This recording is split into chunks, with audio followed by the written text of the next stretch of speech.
Hello everyone. I hope आप सभी बहुत ही अच्छे होंगे। तो अपना बिल्डिंग मटेरियल्स की जितनी कंपनीज हैं उसका सीरीज आगे बढ़ाते हैं। दो कंपनीज को डिस्कस कर चुका हूँ, कजारिया सेरेमिक्स, पॉलीकैब इंडिया। एक टाइल इंडस्ट्री में है और एक केबल्स एंड वायर्स में है प्रिडोमिनेंटली।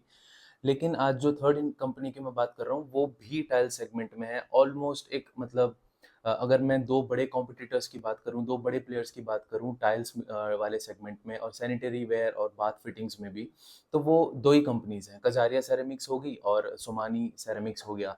इनफैक्ट अगर आप कोई बहुत ज़्यादा रिमोट लोकेशन पे नहीं रहते हैं तो आप जाएंगे तो आपको कजारिया और सोमानी का दिख जाएगा, टाइल्स एटलीस्ट दिख जाएंगी। तो ये टाइल्स वाले सेगमेंट में दोनों का अच्छा खासा पोजीशन है।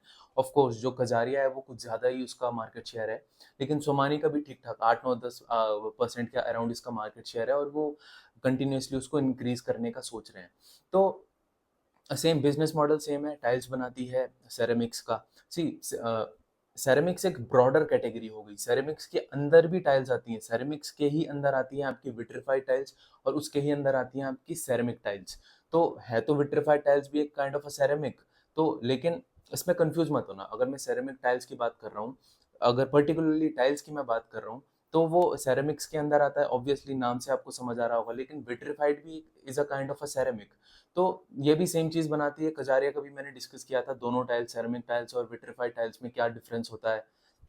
जो आपकी सेरेमिक टाइल्स होती हैं वो हाईली पोरस होती हैं। उसका हाईली पोरस का मतलब उनका वाटर एब्जॉर्प्शन की कैपेसिटी थोड़ा ज़्यादा होती है, इसीलिए जहाँ पे आपके घरों में या फिर कहीं पे भी जहाँ पे पानी का ज़्यादा यूसेज है और पानी जहाँ पे ज़्यादा रहता है, तो वहाँ पे हम सेरेमिक टाइल्स यूज़ करते हैं। पर्टिकुलरली वॉल टाइल्स और फ्लोर टाइल्स में भी यूज़ होती है कहीं कहीं पे। तो ये हो गया आपका सेरेमिक टाइल्स का। इसका ब्रेकिंग स्ट्रेंथ की मैं बात करूँ तो सिर्फ 200 न्यूटन का इसका ब्रेकिंग स्ट्रेंथ होता है। लास्ट वाली वीडियो में मैंने बहुत अच्छे से समझाया था इस चीज़ को। लेकिन ऑन द अदर हैंड मैं अगर विट्रिफाइड टाइल्स की बात करूँ, तो विट्रिफाइड टाइल्स जो होती हैं वो विट्रिफिकेशन के प्रोसेस से बनती हैं। जो सेरेमिक टाइल्स होती है उसमें आपके अर्दन क्ले, कोई भी टाइप का, यूजुअली यूक्रेनियन क्ले प्रेफर की जाती है, लेकिन कोई भी टाइप का अर्दन अर्दन क्ले होती है और उसमें पानी मिलाया जाता है तो सेरेमिक टाइल्स बनती हैं। लेकिन विट्रिफाइड टाइल्स में आपका सिलिका मिलाया जाता है 60% और 40% क्ले। उसमें से भी आपका फेल्सपार एक और रॉ मटेरियल इसमें यूज होता है, वो आपको ग्रेनाइट की जो माइंस होती हैं, चट्टानें होती हैं, उनसे निकल जाता है। क्वार्ट्ज होता है, QARTZ। तो ये सब विट्रिफाइड टाइल्स का मटेरियल होता है। विट्रिफाइड टाइल्स बनती कैसी हैं? एक तरफ से आपका प्रोडक्शन लाइन में टाइल्स आती हैं, फिर उसी में आपका एक ग्लेजिंग का मटेरियल लगाया जाता है टाइल्स में। सबसे पहले तो मिट्टी का जो भी रॉ मटेरियल है उसको पानी के साथ मिला के थोड़ा एडिटिव्स डाल के उसको स्ट्रॉन्ग बनाने के लिए, विट्रिफाइड टाइल्स की मैं बात कर रहा हूँ, glazed vitrified tiles. Vitrified tiles के अंदर भी दो टाइप की टाइल्स आती हैं, ग्लेज विट्रिफाइड टाइल्स जिसे हम GVT कहते हैं और पॉलिश्ड विट्रिफाइड टाइल्स जिसको हम PVT कहते हैं। तो ये बेसिकली जो टाइल्स हैं ये बनती कैसे हैं? विट्रिफाइड टाइल्स आपका रॉ मटेरियल लगा इसमें सिलिका, क्वार्ट्ज, फेल्डस्पार, ये आपका गुजरात और राजस्थान में इजीली अवेलेबल मिल जाता है। इसीलिए आप देखेंगे जितना भी सेरेमिक टाइल्स का या फिर विट्रिफाइड टाइल्स का प्रोडक्शन होता है वो गुजरात में बहुत ज़्यादा होता है, पर्टिकुलरली मोरबी में। और वहाँ से एक्सपोर्ट करना भी ईजी होता है, आपका कांडला सी पोर्ट से या मुद्रा सी पोर्ट से वहाँ से ईजिली आप एक्सपोर्ट भी कर सकते हैं। और रॉ मटेरियल की अवेलेबिलिटी भी राजस्थान की माइंस में और गुजरात की माइंस में ठीक ठाक आपको फेल्डस्पार वहाँ पे अच्छी क्वालिटी का भी मिलता है और सफिशिएंट क्ले भी आपको मिल जाती है। तो विट्रिफाइड टाइल्स में आपका ये सभी होता है। लास्ट मोस्ट ग्लेज विट्रिफाइड में और पॉलिश्ड विट्रिफाइड में क्या फ़र्क होता है? जब ग्लेज विट्रिफाइड टाइल्स बनती हैं ये यूजुअली सेरेमिक टाइल्स से बड़ी होती हैं और इसके लास्ट में ग्लेज की इसके ऊपर एक लेयर बिछाई जाती है। आप कोई भी वीडियो जाके देखेंगे ना, बहुत ही ईज़िली समझ आ जाएगा। हार्डली 10-15 मिनट का कोई वीडियो होगा यूट्यूब में कि टाइल्स कैसे बनती हैं, आपको अच्छे से समझ आएगा। फिर प्रोडक्ट समझ आएगा और आपको ये समझ आएगा कि टाइल्स क्यों एक वॉल्यूम इंडस्ट्री है, वॉल्यूम बेस्ड इंडस्ट्री है और यहाँ पे प्राइसिंग में बहुत ज़्यादा दिक्कत आती है।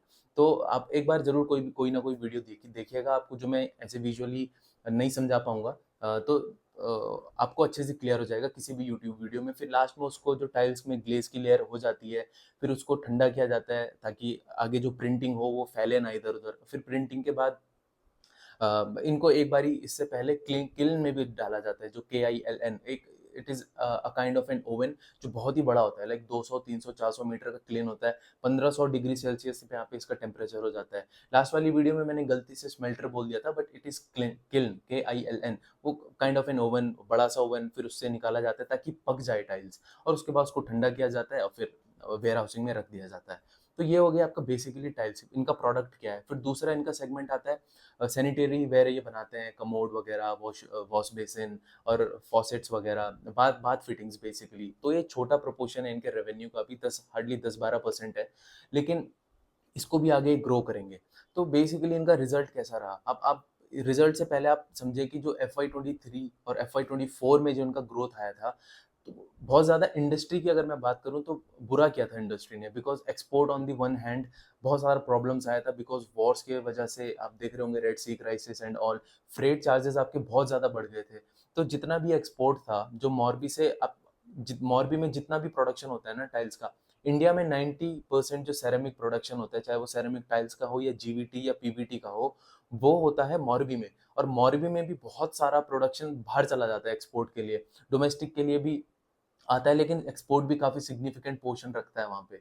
तो एक्सपोर्ट में जब मार्केट में दिक्कत आई, तो कंपनीज ने क्या किया, थोड़ा थोड़ा डोमेस्टिक मार्केट में डाइवर्ट करना शुरू किया। अब यहाँ पे कजारिया सेरेमिक्स का और सोमानी सेरेमिक्स के मैनेजमेंट की कमेंट्री में थोड़ा डिफरेंस है। कजारिया का जो कजारिया सेरेमिक्स में मैंने डिस्कस किया था, जैसे वहाँ पे मैनेजमेंट का कहना है कि जो एक्सपोर्टर्स हैं मोरबी में, वो they will rather shut there shops down instead of diverting the products into the domestic market, because domestic market में जो दिखता है वो बिकता है। और आपने अगर एक्सपोर्ट ओरिएंटेड मार्केट के लिए सामान बनाया है, तो आप उसको पहले मतलब इजीली इतना डोमेस्टिक मार्केट में नहीं दे डाइवर्ट कर सकते हो। लेकिन सोमानी का कहना अलग है। सोमानी का कहना है कि हाँ, कुछ इम्पैक्ट आया है, बिकॉज वहाँ पे जो पहले 80-85-90% कैपेसिटी यूटिलाइजेशन हुआ करता था मोरबी में भी 1000 मैन्युफैक्चरर्स हैं टाइल्स वगैरह के। तो मैं जब मोरबी की बात कर रहा हूँ, तो उसको आप समझो बहुत बड़ा स्कोप है मोरबी का प्रोडक्शन में। आप खुद ही समझ गए ना, 90% इंडिया की टाइल्स वहीं पे बनती हैं, तो कितने बड़े स्केल पे ऑपरेट करता है। तो वहाँ पे सोमानी के मैनेजमेंट का कहना यह है कि वहाँ से जितना टाइल्स बनता था वो एक्सपोर्ट के लिए बनता था। अब एक्सपोर्ट में दिक्कत आ रही है, तो वो मार्केट में टाइल्स अपना बेचना उन्होंने शुरू कर दिया है। तो ये 2-3 चीज़ें अभी अभी तो हम समझेंगे कि उस कंपनी में चल क्या रहा है। तो अगर हम सिर्फ इस क्वार्टर की बात करें, Q1 FY25 में, तो इसकी आप इनकम स्टेटमेंट देखो, कंपनी का रिजल्ट अच्छा नहीं रहा है। कंपनी की बहुत सारी सब्सिडियरीज हैं, just the way it was in Kajaria. तो ग्लेज विट्रीफाइड टाइल्स की बनाने की अलग, पॉलिश्ड की अलग, सेरेमिक की अलग, ठीक है। तो इसका कंसोलिडेटेड अगर हम देखें, तो Q1 FY25 में और Q1 FY24 में जो डिफरेंस आया ग्रोथ का YOY, वो तो सेल्स डीग्रो किया है। तो ठीक है, रीजंस आगे देता हूँ बाद में। एबिटा मार्जिन्स में भी कंप्रेशन आया है। पिछले साल ये 8.7% का होता था, अभी 8.5% का हो गया है। और अगर हम पैट की बात करें, तो पैट में भी 15% का डिक्लाइन आया है। अब ये आया क्यों है? अब ये मोस्टली इसीलिए आया है क्योंकि सारा का मैनेजमेंट का ये कहना है कि Q1 होता ही एक खराब क्वार्टर है हमारे लिए। पर्टिकुलरली इस बार ही तो इलेक्शन भी हुआ, तो डिमांड उतना था नहीं। अब हीट वेव की वजह से भी डिमांड उतना था नहीं, डिमांड इम्पैक्ट हुआ है। और फिर जून जुलाई अगस्त, ये भी इसका जो Q2 है वो भी कोई बहुत अच्छा नहीं रहने वाला है। ऑब्वियसली Q1 से कंपनी गाइड कर रही है कि अच्छा रहेगा, लेकिन Q2 में आते आते कोई बहुत ज़्यादा इंप्रूवमेंट की हम नहीं देख रहे हैं यहाँ पे। इंप्रूवमेंट आएगा हमारा Q3 और Q4 में, वो बहुत अच्छे होने वाले हैं, वो कॉम्पनसेट करेंगे। बिकॉज इन्होंने टारगेट किया है हम लो डबल डिजिट ग्रोथ करेंगे, जिसका मतलब 11-12-13% के अराउंड ग्रो करने का इनका गाइडेंस है। सेम गाइडेंस कजारिया का भी है, वो भी अगले 3 साल के लिए 12% का कैगर का ग्रोथ करने का उनका गाइडेंस है। इनका भी 3 साल के लिए ऐसी डबल डिजिट बोला है, तो मतलब 11-12-13% ही लगाओ, तो गाइडेंस सेम है। ठीक है। अभी इनका दूसरा प्रॉब्लम ये हुआ कि सिंस इलेक्शन की वजह से इतना डिमांड नहीं था, तो कजारिया ने कैसे ग्रो किया? कजारिया ने इसीलिए ग्रो किया सेम क्वार्टर में कि उन्होंने एक lower end of the prism में प्रोडक्ट निकाला। इनफैक्ट उसका नाम भी कजारिया के ब्रांड नेम से नहीं डाला उन्होंने, ताकि जो जिनको सस्ता टाइल्स चाहिए, वो लोग टाइल्स खरीद लें और इनका वॉल्यूम और सेल्स पिकअप हो जाए कजारिया का। तो सोमानी ने वो सब नहीं किया। सोमानी का ये भी कहना है कि हम चाहते तो हम 20-30 करोड़ की एडिशनल सेल्स कर लेते, पुश करते डीलर्स को कि सामान रखो हमारा और बेचो आगे। लेकिन कंपनी ने कहा कि एक मतलब कोई अच्छा क्वार्टर ये नहीं है, जो नेक्स्ट क्वार्टर आना है वो भी बारिश वारिश वाला क्वार्टर होगा, तो उसमें भी कोई बहुत ज़्यादा डिमांड एक्सपेक्टेशन हम नहीं रख रहे हैं। इस वजह से हमने कोई इन्वेंट्री को फोर्स नहीं किया अपने डीलर्स के ऊपर, कि अभी डीलर्स के ऊपर है कि इन्वेंट्री फोर्स करेंगे, फिर जून जुलाई जो जुलाई अगस्त सितंबर वाला क्वार्टर है वहाँ पे भी कोई बहुत अच्छी डिमांड नहीं आएगी, तो प्रोडक्ट इन्वेंट्री बिल्डअप हो जाएगा डीलर्स के पास। और फिर इन्वेंट्री बिल्डअप जब डीलर्स के पास होता है तो रिसीवेबल डेज में इनको प्रॉब्लम आता है। रिसीवेबल डेज मतलब जो आपको कस्टमर से पैसा लेना है। अब इनके केस में कस्टमर क्या होता है, ये प्राइमरी सेल्स करते हैं डीलर्स को, फिर डीलर्स एंड कस्टमर को भेजते हैं हम जैसे लोगों को। तो इनके लिए तो सोमानी के लिए, कजारिया के लिए इनके कस्टमर्स कौन हो गए, मोस्टली इनके डीलर्स इनके लिए कस्टमर्स हैं। तो डीलर्स को ये जब सामान बेचते हैं तो क्रेडिट पे बेचते हैं, और ये चाहते हैं कि डीलर कम से कम क्रेडिट पे सामान रखे और जल्दी से जल्दी हमको पैसा वापस करे। और हर बिजनेस में यही होता है, वर्किंग कैपिटल आपको अगर मैनेज करके चलना है तो आपको रिसीवेबल कम से कम रखना है, इन्वेंट्री कम से कम रखनी है, और पेबल आप जितना बढ़ा सको, मतलब आपने किससे उधार लिया है, अपने सप्लायर से जितना उधार लिया है, तो आप चाहो तो उसको बढ़ाते रहो, जितना बाद में आप उसको पेमेंट करोगे उतना आपके लिए अच्छा है, मतलब उतना आप उनके पैसों पे धंधा कर रहे हैं, तो आपको कैश फ्लो का उतना दिक्कत नहीं होता है। ठीक है, तो इस वजह से इनका सेल्स खराब रहा था, एबिटा मार्जिन में भी कंप्रेशन आया, बिकॉज इन्होंने एग्रेसिव डिस्काउंटिंग भी करी है, बिकॉज डिमांड ही स्लो था तो इनको डिस्काउंटिंग वगैरह करना पड़ा है। लेकिन आगे कंपनी का गाइडेंस ये है कि हम जो डिस्काउंटिंग कर रहे थे इसको हम अब लिमिट करेंगे, और हो भी चुकी है, बिकॉज मॉर्बी में, बिकॉज मैनेजमेंट का भी ये कहना है कि मॉर्बी से जैसे जो प्राइसिंग प्रेशर आ रहा था मॉर्बी की तरफ से वो भी बॉटम्ड आउट हो चुका है, बिकॉज इतना चीप क्वालिटी पथेटिक, मैनेजमेंट का एक्चुअली ये लिटरली वर्ड यूज किया था, they are selling now pathetic quality of products, और customers can easily identify the quality of their products which is pathetic. तो इससे ज़्यादा वो अपना प्रोडक्ट की क्वालिटी नहीं गिरा सकते, बिकॉज कस्टमर नहीं लेगा, और प्रोडक्ट की क्वालिटी नहीं गिरा सकते तो मतलब आप प्राइसिंग में भी ज़्यादा आप खेल नहीं सकते हो। तो प्राइसिंग मोरलेस कंपनी का मानना यह है कि बॉटम आउट हो चुकी है, और इससे आगे देखना पड़ेगा कि ये प्राइसिंग का क्या करते हैं आगे जाके। ठीक है, अब हम बात करते हैं एक दो इंपॉर्टेंट चीज़ों की, वर्किंग कैपिटल और नेट डेट की हम बात कर लेते हैं। तो स्टैंड अलोन का एक साइड में है, कंसोलिडेटेड का एक साइड में, आपको दिख रहा होगा स्क्रीन पे। मैं कंसोलिडेटेड का बताऊंगा, बिकॉज स्टैंड अलोन में इस कंपनी की और सेम कजारिया की भी बहुत सारी सब्सिडियरीज हैं, जॉइंट वेंचर्स वगैरह हैं, तो स्टैंड अलोन डिस्कस करना उतना मीनिंगफुल नहीं रहेगा जितना कंसोलिडेटेड लेवल पे मैं बात करता हूँ। अभी कंसोलिडेटेड लेवल पे आप देखो, वर्किंग कैपिटल डेज कंपनी का कम होते रह रहा है पिछले 2-3 सालों से। अच्छा है, आई थिंक अगर आप चेक करेंगे तो कजारिया से, I don't remember it exactly, but Kajaria से अच्छा इनका वर्किंग कैपिटल डेज है। तो आप एक बार जाके कजारिया का भी देख सकते हैं, मैंने उसमें वीडियो बनाई है, आप वीडियो पे भी मैंने जरूर डिस्कस किया होगा, it's just not on the top of my mind right now. तो इसका वर्किंग कैपिटल डेज इंप्रूव हो रहा है, which is a good sign. Working capital days की आप हमेशा देखें, अगर वो इम्प्रूव हो रहा है मतलब वो कम हो रहा है तो वो इम्प्रूवमेंट की तरफ जा रहा है। और आप ऊपर तीन ये जो लाइंस चेक करेंगे, येलो, ग्रीन और ब्लू, तो इसमें क्या है, डेटर डेज, इन्वेंट्री डेज और ट्रेड, सॉरी डेज नहीं है, ये एक्चुअल एब्सोल्यूट फिगर है करोड़ में। अगर डेज होता तो सीधा सीधा हम वर्किंग कैपिटल डेज यहीं से निकाल देते माइनस करके। ठीक है, लेकिन ये है एब्सोल्यूट फिगर, डेटर्स का कितना उधार है, हमने कितना उधार दे रखा है, रिसीवेबल कितना है, हमको कितना लेना है, मतलब कस्टमर से, मतलब डीलर से, इनके डीलर से। तो आप वो ब्लू लाइन से देख सकते हैं 275 है, इन्वेंट्री देखें 373 है, और ट्रेड पेबल्स देखें 478 है, 487 है। तो ये अच्छा है, जून 24 की मैं बात कर रहा हूँ, अच्छा हुआ ना। आपके पेबल्स बहुत ज़्यादा है, इन्वेंट्री और receivable as comparison to your payables कम है, और ये कम ही रहना चाहिए, बिकॉज फॉर्मूला ही क्या होता है इसका, आपका वर्किंग कैपिटल का होता क्या है फॉर्मूला, कि आपका inventory plus receivables minus payables, तो कम से कम होना चाहिए वर्किंग कैपिटल।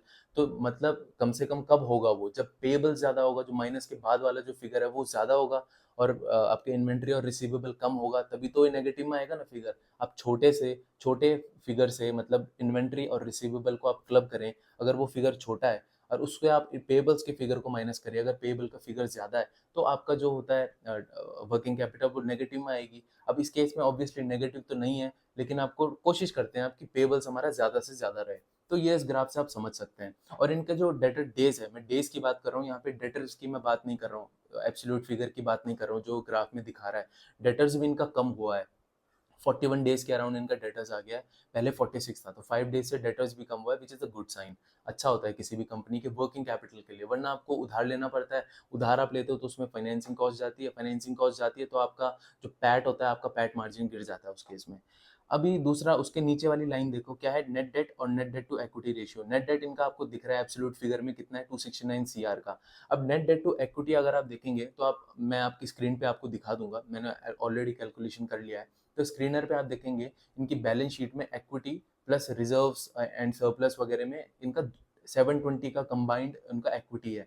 तो आप जब जून 24 में 269 सीआर का आपको यहाँ पे डेट नेट डेट दिख रहा है, तो नेट डेट को जब आप 720 से डिवाइड करेंगे, मतलब 269 को 720 से डिवाइड करेंगे, तो आपका आ जाएगा 0.37। ये बहुत इंपॉर्टेंट चीज़ है। मैं आपको इससे ये भी बताना चाह रहा हूँ कि स्क्रीनर पे आप इक्विटी का फिगर कहाँ से ढूंढ सकते हैं, और वही चीज़ इक्विटी होती है, आपको कंफ्यूज नहीं करना है। और नेट डेट टू इक्विटी फिर आप इजीली निकाल सकते हैं। ठीक है, अभी बाकी बताने को स्लाइड्स वगैरह में कुछ खास है नहीं। मैं सीधे बात करता हूँ कि चल क्या रहा है। बाकी किसी ने मुझसे डाउट पूछा था, मैंने एक और चीज़ शुरू करी है कि जैसे मैं पहले सिर्फ बताता था कि नेक्स्ट वीडियो मेरा इस टॉपिक पे होगा या इस कंपनी पे होगा, तो मैंने ये चीज़ शुरू करी है कि जब मैं वो चीज़ बताऊंगा कि नेक्स्ट टॉपिक मेरा इस पे, इस लेट्स से मैंने कल बताया था कि सोमानी पे मैं नेक्स्ट वीडियो बनाने वाला हूँ, तो मैंने एक और चीज़ शुरू करी है कि आपका कोई डाउट है, बिकॉज मैं उस चीज़ के ऊपर रिसर्च कर रहा हूँ, थोड़े टाइम से रिसर्च भी कर रहा हूँ, फॉलो भी करता हूँ कंपनी को। तो अगर आपका कोई डाउट है तो मेरे वीडियो बनाने से पहले, जैसे मैं अभी वीडियो बना रहा हूँ, मैंने रात को बोल दिया था, कल रात को, कि कोई डाउट है तो उसमें आप डालो। तो ट्विटर पे किसी ने मुझे शेयर किया था कि उसका ये डाउट है, आप चाहें तो आप प्लीज़ इसको एड्रेस करना, वो मैं एड्रेस करूंगा आगे जाके। तो आपको भी अगर नेक्स्ट वीडियोस में जब मैं डालूंगा और मैं डालना भूल भी जाऊँ कि कोई डाउट है, तो जब जब भी मेरा कोई ऐसा नोटिफिकेशन आता है कि नेक्स्ट वीडियो इस चीज़ पे होगा, तो आपको अगर उस कंपनी से रिलेटेड कोई डाउट है, अगर आपका क्लियर नहीं हो रहा है, खुद से भी आपको इतना समझ नहीं आ पा रहा है, तो आप ज़रूर उसको डालें। अगर ऑब्वियसली बहुत सारे डाउट्स आएंगे तो सारे मैं क्लियर नहीं कर पाऊंगा, लेकिन कॉमन जो डाउट्स होंगे हर किसी के, तो वो मैं जरूर नेक्स्ट वीडियो में एड्रेस जरूर करूंगा। तो आपका भी इसमें फ़ायदा हो जाएगा, टाइम वेस्ट आपका भी नहीं होगा, और आप जिस डाउट को लेके परेशान हैं वो भी मैं आपको वो भी इस वीडियो में जाके एड्रेस कर दूंगा। तो किसी का मुझे डाउट था, मैं आपको स्क्रीन पे दिखा दूंगा। उसमें बेसिकली ये था कि इनका स्ट्रक्चर, जो कॉर्पोरेट स्ट्रक्चर है वो बहुत कॉम्प्लिकेटेड है, इतनी सारी जेवीज हैं, इतनी सारी सब्सिडियरीज हैं, और मोस्टली उनका प्रॉफिटेबल भी नहीं है। और एक दो चीज़ और थी कि 2019 में एम्प्लॉय फ्रॉड हुआ था इनके यहाँ पे, एम्प्लॉय ने पैसा इधर उधर कर दिया था। और एक मेंटर फाइनेंशियल सर्विसेज करके है, उसमें भी उसने जो चेक इशू किया था इनको 26 करोड़ का था आई थिंक, तो वो भी डिफॉल्ट हो गया बिकॉज ऑफ इनएफिशिएंट फंड्स। तो फिर उन्होंने ये भी कहा, as far as I remember, कि मैं 1 साल से इस कंपनी को फॉलो कर रहा हूँ, ट्रैक कर रहा हूँ, और मुझे इस चीज़ पे डाउट है, तो इसका मैं क्या करूँ। तो मेरा क्वेश्चन आपसे ये रहेगा, I am not trying to offend you, but seriously मुझे डाउट होता है कि आप अच्छे से इस कंपनी को 1 साल से फॉलो कर भी रहे हैं, क्योंकि जो आप चीज़ें बता रहे हैं ना, ये या तो आप ढंग से फॉलो नहीं कर रहे हैं उस कंपनी को, या तो आप पूरी इंडस्ट्री को भी फॉलो नहीं कर रहे हैं। कजारिया का भी सेम सीन है, उसके भी बहुत सारी सब्सिडियरीज हैं। और इस केस में होता है, टाइल्स में बहुत सारी आउटसोर्सिंग होता है, लास्ट वाली वीडियो में मैंने आपको बताया था। बिकॉज इनका डिमांड, ये सिक्लिकल है इंडस्ट्रीज, आप अगर सारा कुछ खुद से मैन्युफैक्चर करेंगे तो लो डिमांड साइकिल में आपका क्या होगा, आपके तो सारी फिक्स्ड कॉस्ट में आपका लॉस ही लॉस आप कर दोगे। तो बहुत सारी मैंने आउटसोर्सिंग होती है, बहुत सारी आप सब्सिडियरीज के थ्रू करते हैं, जॉइंट वेंचर्स के थ्रू मैन्युफैक्चर करते हैं, तो इट्स ओके। और वैसे भी जो आप एम्प्लॉय फ्रॉड और वो जो उनके ट्रेजरी ऑपरेशंस के से इनका लॉस हुआ था 26 करोड़ का, वो 4 साल पुरानी बात है। मतलब उसको लेके अगर आप एटलीस्ट जितना आपने कहा कि मैं 1 साल से कंपनी को फॉलो कर रहा हूँ, तो I seriously doubt it. Because अगर आप 1 साल से कंपनी को फॉलो कर रहे हैं तो कंपनी का क्लियरली यहाँ पे कहना है, और कह भी रही है, बार बार आके कहती है कि हमारे जेवीज जो है प्रॉफिटेबल हो रहे हैं। और जो पिछले साल और इस साल से मैं कंपेयर करूँ तो इनका मोस्टली जेवीज प्रॉफिटेबल हो चुके हैं। और जो एक इनका जेबी बचा है मैक्स वाला, सोमानी मैक्स, जहाँ पे ये बड़े साइज की टाइल्स बनाते हैं, बहुत ही बड़े साइज की, ताकि प्रीमियम उसको उसको एक प्रीमियम प्राइस पे बेच के अपना मार्जिन भी इंप्रूव कर सके। तो वो अभी एक लॉस में है, बिकॉज अभी उन्होंने शुरू ही किया है, उसको ज़्यादा टाइम नहीं हुआ है, दिसंबर जैन में ही उन्होंने शुरू किया है, और 30-40 कैपेसिटी यूटिलाइजेशन है उसका। तो जब उस प्लांट का भी कैपेसिटी यूटिलाइजेशन 60-70 हो जाएगा, जो कि होना ही है आगे जाके, बिकॉज टाइल्स का डिमांड इस इंडस्ट्री में अब बढ़ेगा।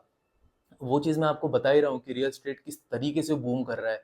इतने सारे बिल्डर्स आके आपके मेट्रो सिटीज़ में, टियर 1 सिटीज़ में जाके प्रोजेक्ट्स लॉन्च कर रहे हैं, तो वो तो डायरेक्ट इनसे टाइल्स खरीदेंगे ना। अब टाइल्स के अलावा मार्बल्स का तो ज़माना चला गया, या तो मार्बल्स लगते भी अब हैं तो इटालियन मार्बल्स लगते हैं, वो भी जो आपका 5 करोड़ से ऊपर का जो घर है उसमें ज़्यादा प्रेफर होता है इटालियन मार्बल्स। लेकिन जो आपका 2.5, 3, 4 करोड़ के जो घर हैं, उसमें आपका तो टाइल्स प्रेफर किया जाता है मोस्टली। तो मतलब आप अपनी रिसर्च किस फैक्ट पे बेसिस कर रहे थे जो आपने ऐसे डाउट्स पूछे हैं? तो डाउट्स पूछने में कोई दिक्कत नहीं है, बट आई एम सेइंग कि आपका रिसर्च ठीक नहीं है, उसमें कोई प्रॉब्लम है। बिकॉज़ जब कंपनी आके कह रही है, और एक जो एम्प्लॉयी फ्रॉड हुआ था इतने साल पहले और जो भी कॉर्पोरेट इश्यूज़ इनको आए थे गवर्नेंस में, वो कंपनी एड्रेस कर चुकी है। कंपनी ने जो ट्रेज़री ऑपरेशंस है कंप्लीटली बंद कर दिए हैं, और एक चीज़ को लेके कितनी बार स्टॉक गिरेगा? तो मतलब ये एक चीज़ कही जाती है ना, ओवर एनालिसिस इज पैरालिसिस। आप इस वेबसाइट पे देखते हैं कंपनी कैसे कर रही है, इस वेबसाइट पे देखते हैं, लेकिन मेन चीज़ जो होती है, जो कंपनी रिजल्ट करके कॉन्फ्रेंस कॉल करती है या एनुअल रिपोर्ट निकालती है या डिफरेंट डिफरेंट चैनल्स पे जाके इंटरव्यूज देती है, वो चीज़ आप नहीं सुनते हो। आपको फालतू का नॉइज सुनना है, फालतू का ज्ञान इधर उधर से सुनना है, और उस वजह से आप सही इन्वेस्टिंग डिसीजन नहीं ले पाता है। तो मेरे हिसाब से जितना मेरा मानना है कि उन चीज़ों को जो आपने यहाँ पे मेंशन करी हैं, उस वजह से स्टॉक दोबारा कोई परेशानी में नहीं आएगा। ऑलरेडी जब ये प्रॉब्लम्स हुई थी तो 20% स्टॉक लोअर सर्किट में पड़ गया था। ये 3-4 साल पुरानी बातें हैं। कंपनी अब अच्छा कर रही है, मैनेजमेंट को आप ट्रैक तो करो। These are the things of the past. Until unless कोई नया कॉर्पोरेट गवर्नेंस इशू आता है तो उसमें तो मैं भी क्या ही कर सकता हूँ। I don't know about that. बाकी मैं इसकी अगर बात करूँ कि इसका एबिटा मार्जिन्स की मैं बात करूँ, तो ये कजारिया से कम है ऑब्वियसली, और इसीलिए इसको शायद इतना अच्छा वैल्यूएशन भी नहीं मिलता है। वैल्यूएशन के कंफर्ट इस कंपनी में तब भी थोड़ा ज़्यादा रिलेटिवली अगर मैं बात करूँ कजारिया से, क्योंकि ग्रोथ रेट दोनों का सेम है। यहाँ से जो मार्जिन्स हैं वो भी कंपनी कह रही है 11% या फिर +-2% हम मेंटेन करके चलेंगे, as long as gas pricing ठीक रहे। आपको टाइल्स में हमेशा ये समझना है, टाइल्स की किसी भी कंपनी में, कि उनके लिए gas is a major cost. अगर गैस की प्राइसिंग बहुत हाई हो गई तो बहुत सारी जो कंपनीज है ना, तो वो तो बहुत कट थ्रोट एबिटा मार्जिन्स में काम करती हैं। तो अगर गैस की प्राइसिंग हाई हो गई तो उनके मार्जिन्स की ऐसी तैसी हो जाएगी, और वो जित थोड़ा बहुत अगर प्रॉफिट कर भी रही है ना, तो वहाँ प्रॉफिट में बहुत प्रॉब्लम आएगी। और ये हुआ था 2-3 साल पहले, जब गैस के प्राइसेस बढ़ गए थे तो पूरी इंडस्ट्री में तबाही आ गई थी। इसीलिए आप देखेंगे FY 23 से 24 में कोई बहुत ज़्यादा ग्रोथ नहीं रहा था कंपनी का। कजारिया का भी देखेंगे तो बहुत हार्डली उन्होंने कोई 5-6 ऐसे परसेंट से ग्रो किया था। और धीरे-धीरे ठीक है, FY 23 से 24 में मैंने इनफैक्ट कहीं लिखा है, FY 23 में जो गैस की एवरेज प्राइसेस थी वो 59 स्टैंडर्ड क्यूबिक मीटर थी, और FY 24 में जाके वो 45 हो गई है। अभी इसी लेवल के अराउंड है, थोड़ा कम ज़्यादा हो सकता है। लेकिन अनटिल अनलेस ये स्टेबल रहे गैस प्राइसिंग, तो इनके मार्जिन्स में इम्प्रूवमेंट आएगा। दूसरा इम्प्रूवमेंट इसीलिए भी आएगा कि इनका कैपेसिटी यूटिलाइजेशन बढ़ेगा। मैंने आपको बताया, टाइल्स इंडस्ट्री में आपको प्राइसिंग पे ज़्यादा दिमाग नहीं लगाना है कि प्राइसिंग कहाँ जा रही है, कहाँ जा रही है। आपको देखना है वॉल्यूम कौन बढ़ा रहा है, बिकॉज़ प्राइसिंग तो आप मुँह चाही प्राइसिंग आप नहीं ले सकते हो। क कजारिया अब थोड़ा ऑब्वियसली हायर एंड पे वो प्राइसिंग रखता है अपनी, बिकॉज़ इंडस्ट्री लीडर है, उसने अपना प्रेज़ेंस बना दिया है। सोमानी जो है वो exactly following the same way, वो सेम बात फॉलो कर रहा है। लेकिन आपको टाइल्स में हमेशा ये चीज़ ध्यान रखनी है कि वॉल्यूम बेस्ड इंडस्ट्री है। जितना वॉल्यूम आप ग्रो कर पाएँगे, उतना ज़्यादा आपका एबिटा मार्जिन्स इंप्रूव होगा। क्यों? क्योंकि जितना ज़्यादा वॉल्यूम ग्रो आप कर पाएँगे, इसका मतलब आपका जो कैपेसिटी यूटिलाइज़ेशन है, जो आपकी फैक्ट्रीज़ हैं, वो फुली यूटिलाइज़ कर रहे हो आप अपनी फैक्ट्रीज़ को। और जब आप कैपेसिटी यूटिलाइज़ेशन को 80-90% तक लेके जाते हैं, उसका मतलब ये होता है कि आपकी फिक्स्ड कॉस्ट तो सेल्स के प्रोपोर्शन में कम हो जाएँगी। अगर फिक्स्ड कॉस्ट आपकी सेम रहेंगी, आप चाहे 30% के कैपेसिटी यूटिलाइज़ेशन पे काम करो, चाहे 80 के कैपेसिटी यूटिलाइजेशन पे काम करो, तो फिक्स्ड कॉस्ट आपकी सेम रहनी है। तो फायदा उसी में है ना, कि आप 80% कैपेसिटी यूटिलाइजेशन पे काम करो, आपकी fixed cost as a proportion to sales कम हो जाएगी, आपके मार्जिन्स में यहाँ पे इंप्रूवमेंट आ जाएगा। ठीक है। अ, अब दूसरा जीवीटी में ना, glazed vitrified tiles, polish vitrified tiles और सेरेमिक टाइल्स जो मैंने बताया, उसमें पूरा इंडस्ट्री वाइड अगर आप देखें, इनफैक्ट वर्ल्ड वाइड आप देखें ना, एक शिफ्ट आ रहा है। लोग सेरेमिक को छोड़ के जीवीटी टाइल्स में आ रहे हैं, बिकॉज अगेन उसका स्ट्रेंथ बहुत ज़्यादा होता है। जो मैंने सेरेमिक टाइल्स का बताया, 300 न्यूटन्स का उसका ब्रेकिंग स्ट्रेंथ होता है, टूट जाता है उतने उतने फोर्स पे। लेकिन इसका होता है 700, मतलब डबल से भी ज़्यादा। तो ऑब्वियसली ये प्रेफर हो रही है। ये फिनोमिनन ऐसे ही है जैसे आपकी सीआरटी पहले टेलीविजन आती थी, कैथोड रे ट्यूब वाली, इतना मोटा डब्बा जिसके पीछे होता था, बचपन में जिससे हम देखते थे, हमारे सबके घर में रहा होगा वो। तो अभी सब फ्लैट टीवीज की तरफ जा रहे हैं, तो सेम है सेरेमिक से जीवीटी की तरफ। अब सेरेमिक से जीवीटी की तरफ जब सब जा रहे हैं, तो सारी जो कंपनीज हैं, सारी जो फैक्ट्रीज हैं, पर्टिकुलरली मॉरबी में, तो उनको भी जीवीटी में घुसने का एक मौका मिल गया। उनको भी पता है कि जीवीटी जब ज़्यादा बिक रही है, तो सारे के सारे सप्लाई बढ़ा रहे हैं जीवीटी में जाके, टेक्नोलॉजी अडॉप्ट कर रहे हैं जीवीटी की, और जीवीटी की सप्लाई मार्केट में बढ़ रही है। इसीलिए इसीलिए आपका प्राइसिंग का प्रेशर आएगा जीवीटी में, आ सकता है, ये आपका की रिस्क है। बिकॉज सारे लोग अगर जीवीटी बनाने लगे, इतना सप्लाई क्रिएट कर देंगे मार्केट में, तो डिमांड को भी उतना पेस से ग्रो करना पड़ेगा। भले ही ये लोग कह रहे हैं कि डिमांड आगे जाके रियल स्टेट में बहुत बूम करने वाला है, मतलब Q3 Q4 के बाद पर्टिकुलरली बहुत ज़्यादा बूम करेगा, तो आपको देखना है कि जीवीटी की सप्लाई कहीं उससे ज़्यादा बूम ना कर जाए, तो फिर तो बूम बाम ही हो जाएगा पूरी इंडस्ट्री का। आपको वो अच्छे से देखना है। दूसरी चीज़ आपको देखनी है कि क्या ये प्राइसिंग मेंटेन कर पाएंगे, बिकॉज आपको अगेन कंपटीशन बढ़ेगा तो प्राइसिंग इनको घटाना पड़ेगा। मैक्स प्लांट का इनको आपको ध्यान रखना है कि किस तरीके से, अभी तो 30-40% यूटिलाइजेशन पे घूम रहा है, कब जाके इसका यूटिलाइजेशन बढ़ेगा, उससे आपके मार्जिन पे भी इंप्रूवमेंट आएगा, ठीक है। अब आपके सिम्पोलो, आपने सुना होगा, सिम्पोलो एक ब्रांड है, अनलिस्टेड है, लेकिन वो ना लार्ज फॉर्मेट टाइल्स बनाती है, तो उसका भी एक कॉम्पिटिटर है। क्योंकि जो इनका मैक्स वाला प्लांट है, MAX सोमानी मैक्स वाला जो प्लांट है, वो लार्ज फॉर्मेट टाइल्स में है, और तो वहाँ उनको कंपटीशन आएगा सिम्पोलो से, तो आपको वो भी देखना है। आपने नाम शायद नहीं सुना होगा सिम्पोलो का, अगर सुना भी है तो वो अच्छी बात है। तो मैंने भी, क्योंकि बहुत ज़्यादा नाम नहीं सुना था इसका, देखा भी नहीं है, लार्ज फॉर्मेट टाइल्स वाले सेगमेंट में है ये। तो आपको देखना पड़ेगा कि कोई बहुत ज़्यादा कंपटीशन तो नहीं आ रहा है सिम्पोलो से इसको। दूसरा, एक और चीज़ आपको बहुत अच्छे से देखनी पड़ेगी कि गैस के प्राइसेस कैसे जा रहे हैं। अगर गैस प्राइसेस यहाँ से बहुत ज़्यादा बढ़ जाते हैं, तो एक बहुत बड़ा की रिस्क आएगा पूरी इंडस्ट्री पे। वो कजारे को भी इम्पैक्ट करेगा, वो सोमानी को भी इम्पैक्ट करेगा, ठीक है। कजारिया को शायद थोड़ा कम, बिकॉज ये नॉर्थ में अपना सारा मोस्टली प्रोडक्शन करते हैं, इनके प्लांट जो हैं कजारिया के। और नॉर्थ में गैस की प्राइसिंग फेवरेबल है एज कम्पेयर टू गुजरात, मतलब वेस्ट से। और साउथ की तो और ज़्यादा बेकार प्राइसिंग है, मतलब सबसे फेवरेबल प्राइसिंग नॉर्थ में है, फिर वेस्ट में है, गुजरात में, और फिर है साउथ में। और कजारिया का मोस्टली नॉर्थ में है, तो उसको एक एडेड एडवांटेज रहता है, इसीलिए उसका मार्जिन आप देखेंगे, एबिटा मार्जिन वो थोड़ा ज़्यादा है एज कम्पेयर टू सोमानी। लेकिन सोमानी का भी सेंस कहना है कि मैं 11% ±2% मार्जिन की तरफ देख रहा हूँ। और Q2 से तो आप ज़्यादा उम्मीद मत करो सोमानी के। मैनेजमेंट जब खुद आके अगर बता रहा है ना, क्योंकि उसको पता है अगस्त में इन्होंने कॉन कॉल करी थी, तो यहाँ से उनको जुलाई का सब कुछ पता है कि जुलाई में क्या हुआ, तो उनको जुलाई में कोई खास डिमांड दिखी नहीं। और तो उन्होंने खुद ही बोला है कि कोई बहुत ज़्यादा इंप्रूवमेंट नहीं आएगा, लेकिन Q3 Q4 में बहुत इंप्रूवमेंट आएगा। अब यहाँ से आपको देखना है कि गाइडेंस दोनों कंपनी का सेम है, एबिटा मार्जिन भी धीरे धीरे ये कंपनी अपने इम्प्रूव कर रही है। और मैं इसकी अगर पीई की बात करूँ, so I am not really very sure about what PE it has right now, but हाँ, इसका पीई है अभी 32 का, and as far as I remember Kajaria का तो 55-58 का पीई है।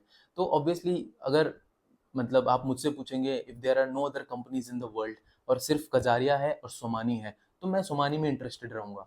आप ना एब्सोल्यूट फिगर पे मत जाया करो सेल्स के, आप ग्रोथ पे जाओ। जितना कंपनी ग्रोथ कर रही है और जितने कम वैल्यूएशंस पे है, अब ग्रोथ करना भी ज़रूरी है और उसके रीजनेबल वैल्यूएशन होना भी ज़रूरी है, आपको अगर अच्छे स्टॉक ढूंढना है तो कजारिया में तो मुझे नहीं लगता कि बहुत ज़्यादा अपसाइड कुछ रहेगा।